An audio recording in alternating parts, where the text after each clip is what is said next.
నమస్తే అండి.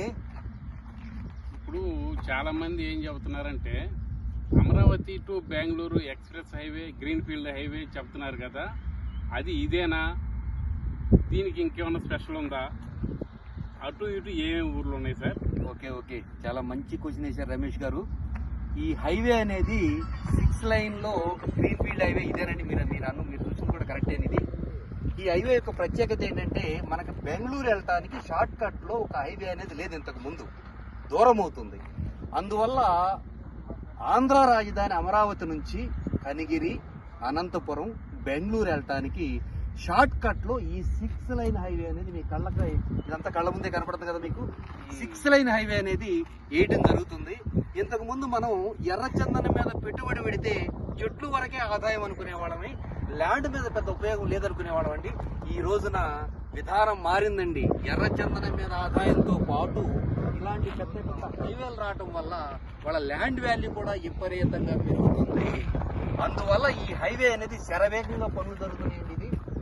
ఇలాంటి హైవేలు వస్తే ఆటోమేటిక్గా ల్యాండ్ వాల్యూ కూడా పెరుగుద్ది. ఇప్పుడు కస్టమర్కి 2 రకాల బెనిఫిట్స్ వస్తాయండి. ఎర్రచందనం చెట్ల మీద ఒక బెనిఫిట్ వస్తుంది, వాళ్ళు కొనుక్కున్న ప్లాట్ మీద కూడా, ల్యాండ్ మీద కూడా 2వ రకం బెనిఫిట్ వస్తుంది. ఫ్యూచర్లో 12 సంవత్సరాల తర్వాత ఈ హైవేలన్నీ పూర్తిగా డెవలప్మెంట్ అయితే ల్యాండ్ మీద పెట్టిన పెట్టుబడి 10 టైమ్స్ అవడానికి కూడా అవకాశం ఉంటుంది.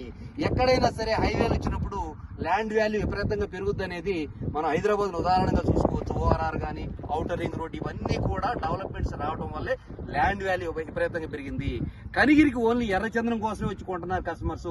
ఇప్పుడు ఎర్రచందనంతో పాటు ల్యాండ్ వాల్యూ కూడా విపరీతంగా పెరుగుతుంది కాబట్టి 2 రకాల బెనిఫిట్స్ అనేవి కస్టమర్కి 100% తీసుకోవచ్చండి.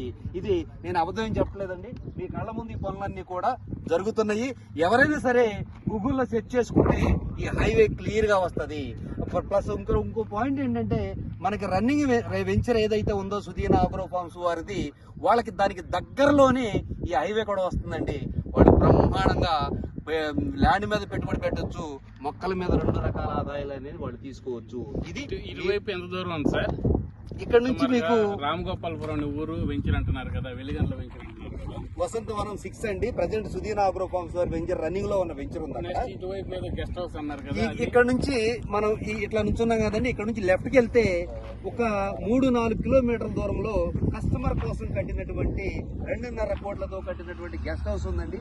ఈ లెఫ్ట్ లో మనం ఇట్లా ఒక 3 కిలోమీటర్లు జర్నీ చేస్తే మనకి వెలిగండ్ల మండలము, అక్కడి నుంచి 1 కిలోమీటర్ జర్నీ చేస్తే మనకి రన్నింగ్ లో ఉన్నటువంటి వసంతవనం 6th వెంచర్ అనేది వచ్చింది.